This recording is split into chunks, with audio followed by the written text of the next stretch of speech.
Hi everybody, this is Pat Kirby. I hope you're going to tune in to my chat with Pat, which I'm going to do possibly once a month. But today I've got something quite funny to tell you. Now I think it's funny because it's not rude at all, but it can be misconstrued. And it is a story, a true story, about my husband. And what it's about is this, that my husband has followed racing. He races greyhounds, and he's raced greyhounds for many, many years, professionally doing racing greyhounds. But he's retired now, so he goes a lot more than he used to. So anyway, we just moved to the house that we're in now, actually, and it was a few years ago, and we decided we needed a joiner. We needed somebody to help us with some work. So we made some calls, and we found a young joiner. We rang him up, and he came to see us. And he met Bill and I together, and we had a look at the jobs, and we agreed a price, and he said he'd come back. So the first time Bill and I were together, and that was it. The second time he came back to start the work, I was in on my own. And when this young man called, I made him a cup of tea while we discussed where he was going to start.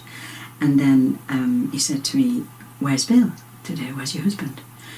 So before I go any further, I've got to explain this, that I had never ever heard the term dogging. Not in the in the form that a lot of people think of it. And so, as I said, Bill races dogs at Sunderland Dog Track, and that's where he was. So I innocently said, "Oh," I said, "he's dogging." So the young man said, "Really?" And I said, "Oh yes." So he said, "Where does he go to do that?" And I said, "He goes to Sunderland." So he said, "All right." He said, "How many times a week does he go?" And I said, "Oh, he goes 4 or 5 times a week." And he said, "Has he been doing it very long?" I said, "Oh, he's been doing it for about 20 years. Yeah, 20 years he's been doing that."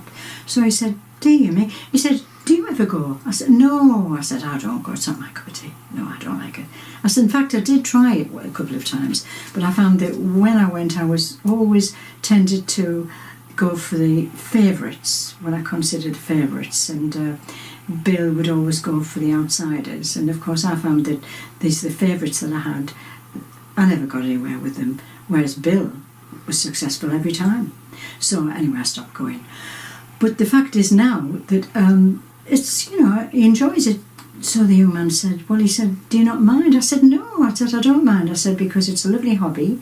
He's made lots of lovely friends." So the young bloke said, "All right." In fact, we have an old chap friend of mine. He's about 85, and he lost his wife recently. And I did say to Bill, I said, "Bill, why don't you ask old Tommy to go with you, take him with you?" And so he said, "Oh, no." He said, "I'm not doing that." And I said, "Well, I think that's really scandalous. That poor old man, he's on his own, lost his wife, he's lonely." So the principal said, okay, I'll take him." So anyway, of course, he did, and we arranged for old Tommy to come, and it was a winter's night, and he went on the carpet. We had his little legs covered up with a blanket, and his flask of tea, he had his cap on, and we had his tablets and that for him because he's on medication. And anyway, off he went. Well, I'm telling you, since then, this old man is not the same as he was before.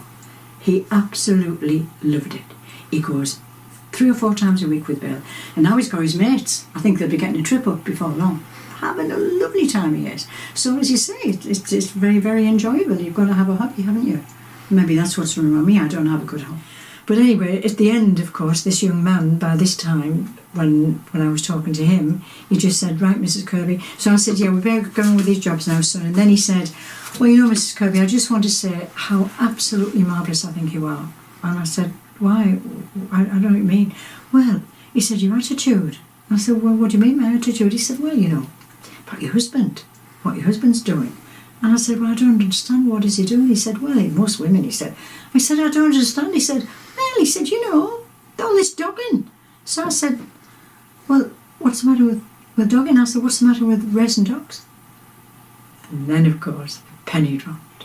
So that was a nice little true story, which had, I don't know what the term is, but when one word can mean something entirely different.